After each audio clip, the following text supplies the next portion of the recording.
Hey, I wonder if this has ever happened to you. You're a professional, conscious woman, and you're at work preparing for a meeting, and you've got most of the things all together.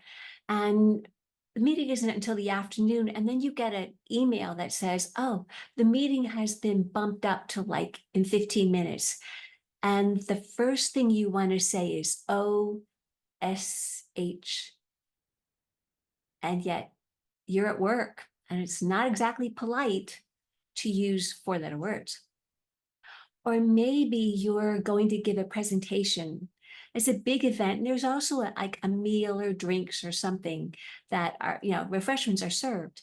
And your presentation isn't until later. And then all of a sudden someone bumps into you and they spill coffee or wine or something on an outfit that is dry clean only. And you just want to say, F this.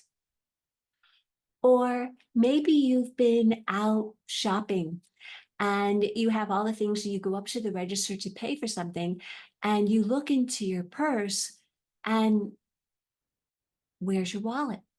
And you're like, oh, stupid. I changed purses and I forgot to put in my wallet. Or you used your wallet somewhere else and forgot to put it in. And so notice that those are some words that we use some very negative, heavily charged words about a situation or ourselves that absolutely does not feel good and is oftentimes, most times, not accepted in polite professional company. If you can relate, I certainly know I have experienced these things, but let me introduce myself first for those of you who don't know who I am. My name is Catherine Walters, and I'm an intuitive ignition catalyst, and I help conscious professional or already retired ageless goddess women to stand in their authentic radiance and their spiritual independence without apologizing, people pleasing, minimizing, and so forth. So back to the situation here where you really want to use some four-letter words. So let me share with you how my inner child, my subconscious, I don't know what part of me, but I know that the words and the meaning for these words, or the meaning for these words, they are not in the dictionary. And I checked. So getting back to the first situation where you want to say, oh, the S word. Well, some of you don't know this about me, but I used to be a children's librarian, a children's and a school librarian. So way back in the day, lifetimes ago, in this lifetime, when I worked with children in schools, and you'd have all these things to do for some sort of project, and then the school district would want more of this, and I'd read the directions and go through everything, or maybe it was some sort of technology thing, and I'd want to say, oh, as this. And I learned, and somehow or other, I have no idea where I came up with this, but I came out with, oh, happy crap. Oh, or that's a bunch of happy crap. And what I found when I would say the word happy crap, and I didn't say it like every other minute, but when I would say happy crap, the kids and myself, we would laugh. They knew I never had to give them a definition of what happy crap was. They totally got it. And I got, and we'd laugh. And it would just cry, and then we just blow it off, and it would just using the word would lighten up the mood. So this next one I learned for a replacement for the F word, the F bomb, was I learned actually and borrow from my ex-partner, because Dan used to use this. I don't know where he got it, but instead of saying oh F, he would say oh fudge or fudge sickles. And I love that because, of course, who doesn't love fudge? Or I'm okay with fudge sickles, but I definitely do love fudge. And so when you say oh fudge, or, oh fudge, it's like you can get the emotion out in a fun way, and you can say it anywhere.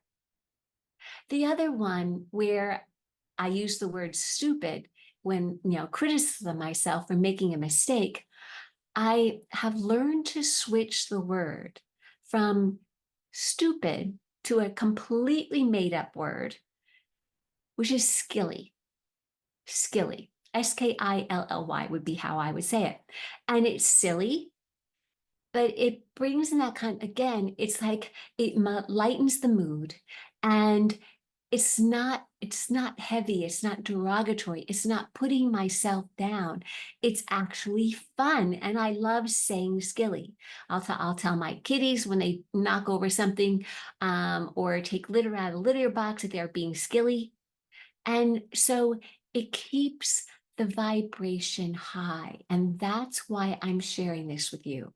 Because we as women have been, I know, and I've worked with so many women who have had really closed throat chakras, where they got laryngitis quite a bit. They got many sore throats.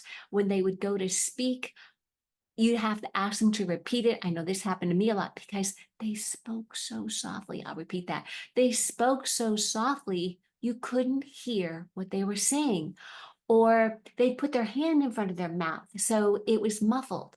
Um, they would choke when they wanted to say something, literally, not just, like choke where they couldn't get the words out, but their throat would just clog up and they would choke.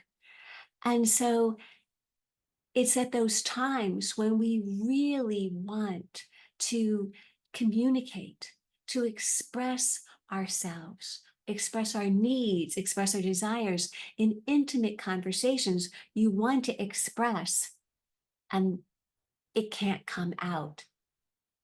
And so, what I've learned over the years is that we need to be one way to cope is to use substitute words, because they lighten it up, they lighten up the situation, they take away the pressure, yet they still allow us to express emotion, yet in a slightly more positive way. And when you do that, just like when the kids and I laugh with happy crap, it lifts everyone up.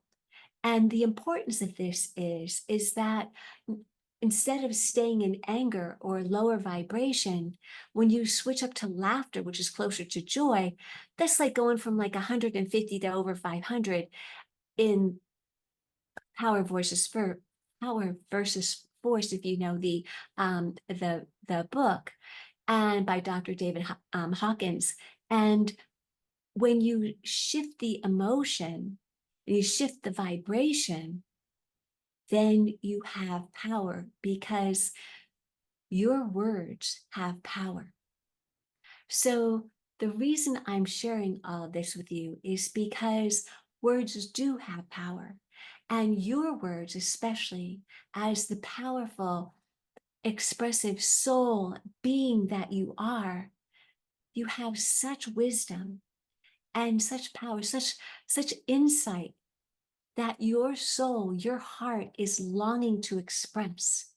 But if you still find it difficult to express what it is you want to say, if you find yourself choking or coughing or not being heard and being so frustrated because you're not being heard and you want to be taken seriously, and people discount whatever it is you have to say, or you feel blocked or blocked or stuck because you're not able to speak and communicate your truth, and your heart, your being is just saying you want to get through, you want to get it out, and you're so ready to let it out, then I invite you to have a conversation with me where we'll talk about what happens to you.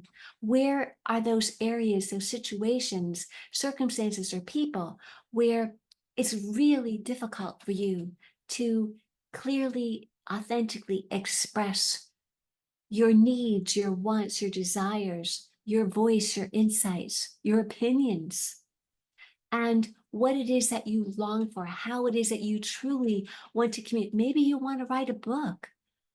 Maybe you want to make vlogs. Maybe you want to like appear more and speak, like say something on social media. and you hide. You want to make a reel, but you can't be seen, you can't be heard because it's so scary, so intimidating to express yourself authentically.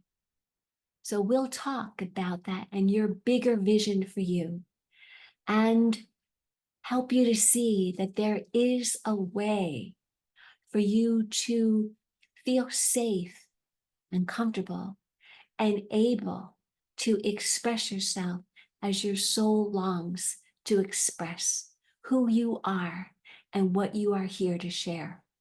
I so want that for you because I'm one of those people that I had to repeat again and again because I spoke so softly when I was a kid and I couldn't be heard in the back of the room, in the back of the room. I was in the front. And yet here I'm blessed and I've helped many of my clients express who they are, whether through writing or through videos or through writing a book or letters or just speaking up at a family meeting or to their spouse what they need and want to say. This is possible for you. And so, again, I invite you, if you truly are ready and longing to express yourself, and you want to maybe do it in a fun way, like happy crap and fudge sickles and fudge and skilly, sure, you can borrow my words, but I bet you have your words that would be even better for you. So let's find them. Let's have a conversation. That'll start the game rolling. Love and blessings until I see you next time. Namaste.